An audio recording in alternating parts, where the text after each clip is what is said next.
Their value will be determined by the one thing everybody agrees on. And that's money. The rest of it is just a bunch of sentimental bullshit. Rebecca Revy Lee is a seemingly simple woman on the surface, but a close look reveals just how much is hidden beneath. She harbors a dark past where little is known except that she killed her abusive father as a child in New York. Somehow from there she came to be part of the Lagoon Company, working alongside Dutch at first before Benny and then later Rock joined their ranks. While inwardly she may have hopeful dreams of one day escaping the city of the dead, outwardly she's quite a ruthless and bloodthirsty killer, sparing no foes she comes across. Sometimes it's for the job and others simply because she wanted to. I could spend all day going over the depth of her character, but I'll direct you to the card on screen now where we've done so previously quite in depth. As the guns of a sometimes very much illegal transportation company, it's no surprise that Revy is an expert in combat. Through her criminal service, she earned the nickname Two Hands for her dual-wielding style. Not only is she deadly accurate with a pistol, she's deadly with two, being outclassed only by Chang, as she admits here. I can admit I'm not at your level yet. I just hope I'll get there someday. Usually on the run and dodging the gunfire of others, she lays down a barrage of fire that can suppress her enemies in seconds. Not many see the barrel of her guns and live to tell the tale. But don't worry, you're not always seeing the deadly end of her cutlasses. Sometimes it's other weapons. She uses a wide variety through Black Lagoon, anything from RPGs to grenade launchers to more standard armaments like shotguns and rifles. It's safe to say if you put some sort of firearm in front of her, she'll be able to kill you and everyone in the room with it. I wouldn't be surprised if she could take a pencil and John Wick some motherfuckers. To be able to do that, she has a decent dose of agility and speed to her actions. Many times she's able to jump through direct fire and land a close-up hit on her target, giving her the advantage of even greater accuracy from speed. While she does use cover to her advantage many times, it's just as true that she has these moments without it, which can only be done through sheer agility and confidence. And to lead us to her weaknesses while still technically being a strength, Revy doesn't really have morals. She enjoys killing most of the time and takes hostages where needed to ensure her life. And she won't be fooled by some kind of fake change of heart, as she easily kills even the wounded and unarmed. It may not make her a good person, but you can't argue that it's not a viable tactic. What I love about Black Lagoon is its resolve to show the worst of its characters, and even physically, Revy is no exception. Despite her prowess, she doesn't excel everywhere. She sticks to firearms alone, only using more physical means when it's the only option, like fist-fighting Roberta in The Unstoppable Chambermaid. And that took Balalaika's whole army telling her not to use a gun. Sure, she usually doesn't need those options, but she's not really seen to be proficient in anything but firearms, although she does add some strength and agility into her use of them. And while we may not see her be bested by firearms alone, she does get handed losses by one group in both Swan Song at Dawn and Oversaturation Killbox, Balalaika's Soviet holdovers. Described as, "They were either paratroopers or in the special forces. Her immediate subordinates have enough training to fight and win World War III if they wanted to." These trained soldiers beat their foes through superior planning and tactics. And it's not just numbers alone. She obliterates the more untrained fighters that were under Takinaka's command. This is down to training and discipline, something Two Hands just lacks. While it does make her unpredictable, it's also part of her next weakness, a propensity to outbursts and rage. Her zombified state of bloodlust and eagle hunting and hunting eagles isn't a good state to be in against real soldiers, and she loses it while fighting Roberta as well, leading her to be terribly injured through stubbornness. And this is leaving out all her non-combat rage. If you can get under her skin, she's more likely to hunt you down, but also more likely to slip up. Revy uses a whole host of weapons throughout the series, and just to name a few highlights, we'll mention the M79 grenade launcher and an RPG-7 just to show some explosive experience. But she always returns to her trusty pair of Berettas, her 92 FS Inox nicknamed the Sword Cutlasses. These are custom made with a longer barrel and a whole host of engravings. Most other things she uses are mission specific, but these are always on her. Backing her up is the Lagoon Company, with Dutch, Benny, and Rock in tow, but only Dutch really provides anything for combat or purposes here today. And while he may bring a torpedo boat with him, at the end of the day what he says goes as their leader, and Revy is bent by his will multiple times in Black Lagoon, meaning he might not assist if he thinks she's doing something quite stupid. Outside of them, she's very limited. As the guns, she lacks the negotiation skills to gain allies like the Rip-Off Church or Hotel Moscow on side, as Dutch and Rock are usually the ones doing so. She's an island, a deadly one, but still one nonetheless. Master, I am running toward vengeance for the men I lost in this desert. This is for them. I can almost hear them rejoicing. They are shouting out, "Thank you, Major!"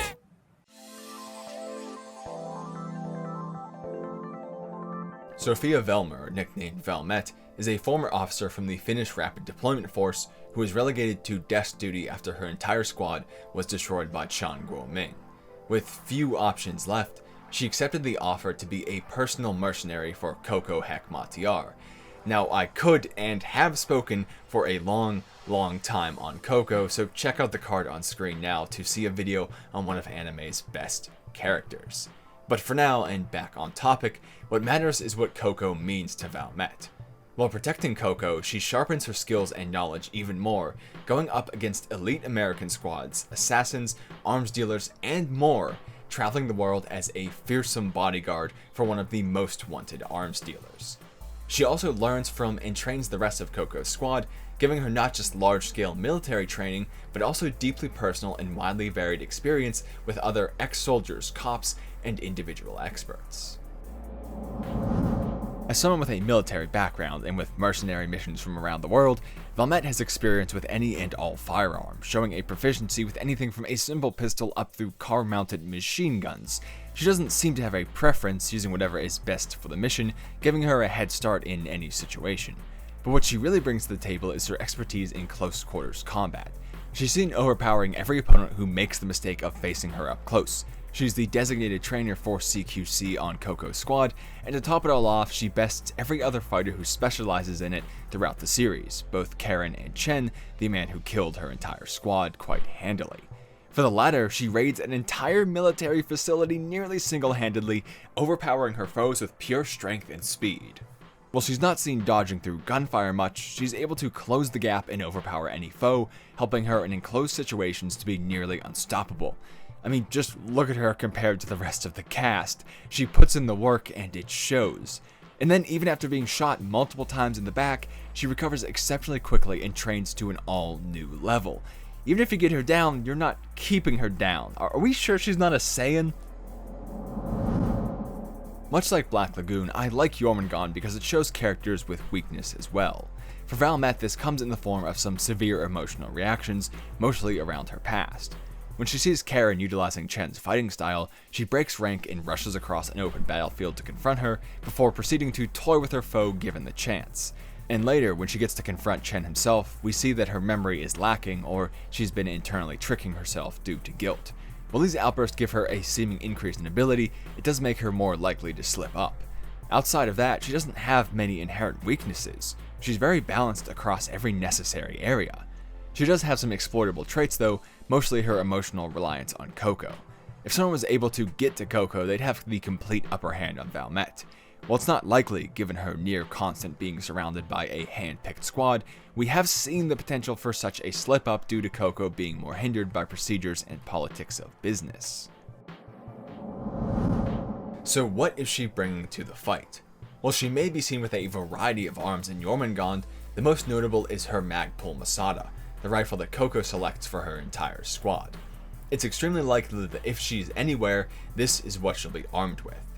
As for external resources, we have to mention that Koko is also quite emotionally reliant on Valmet. This is not a one-way relationship. When she leaves the squad in Hill of Doom, Koko goes a little bit off the rails, ordering the execution of an entire mafia squad who slighted her where she hardly killed unless necessary before. So if things really went to shit, it's not unreasonable to say that Koko may step in and save her, although depending on the current situation, she may not always be able to. So, like we discussed in Balalaika vs. Koko, there's a couple things to remedy between Black Lagoon and Jormungand, most notably the year. Black Lagoon is set in the 90s and Jormungand the 2010s. Now, I'm gonna go with the same solution we did last time here. bring Black Lagoon up to the same time point, and give its characters any knowledge they would likely have if they existed then, while not making them any older.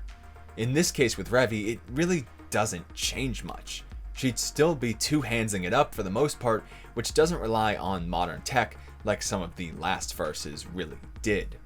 But mentioning her cutlasses brings up an important question.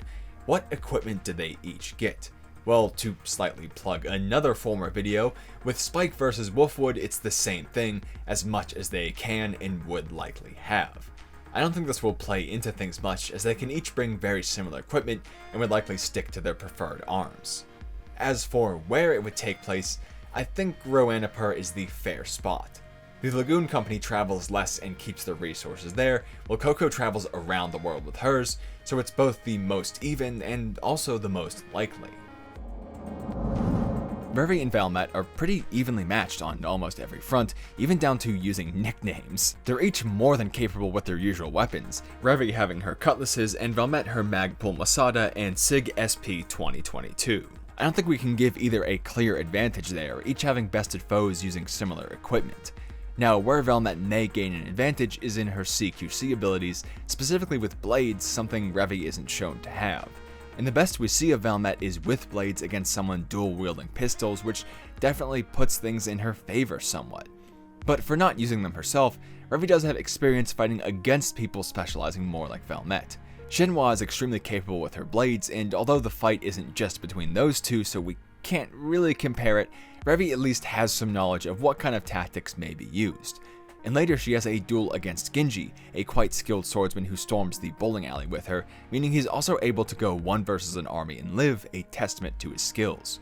You could also say from this fight that although she doesn't really fight herself in close combat, she's adept at avoiding those who do, as she spins around Genji's strikes for a majority of the fight. Speed and power is where things really get interesting though. I feel like Revy dodges more direct shots throughout the anime and thus is a bit more agile, although Valmet is pretty damn close. In a similar vein, I think Revy shows off a decent amount of power in the anime, but it's clear to see just looking at the two who would win in an outright battle of strength. So I think I have to give Revy the slight edge on agility and Valmet the slight edge on power. Where Revy's physical skill starts to fall apart though is that she only survives her encounter with Genji due to Yukio's words causing a small enough pause for her to absorb his incoming stab with her leg, which isn't a good sign. We could also look at her fight with Roberta in the Unstoppable Chambermaid, but that was more of a rage-fueled brawl than anything else. It does show that she's resilient, as she's able to take and dish out a beating for the entire night to the fearsome bloodhound of Florencia, but it's not like it was some tactical action.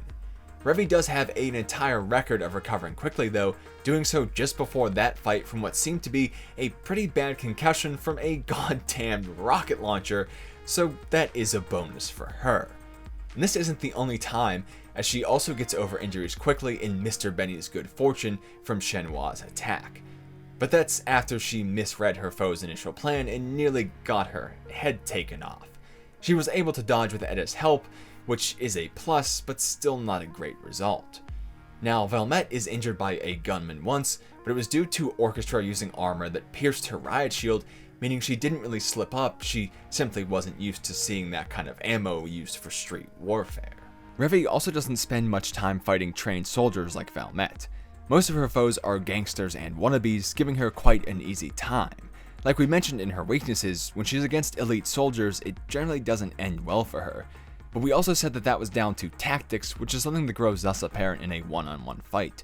She could probably take a single of Vala-Lika's men, since they rely not just on skill, but also on command.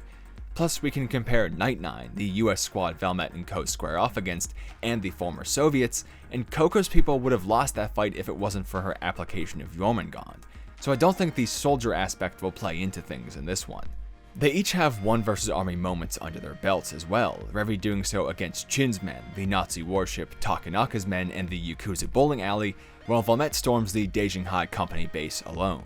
The latter may have less to her name, but that's also due to her status as a side character rather than a main.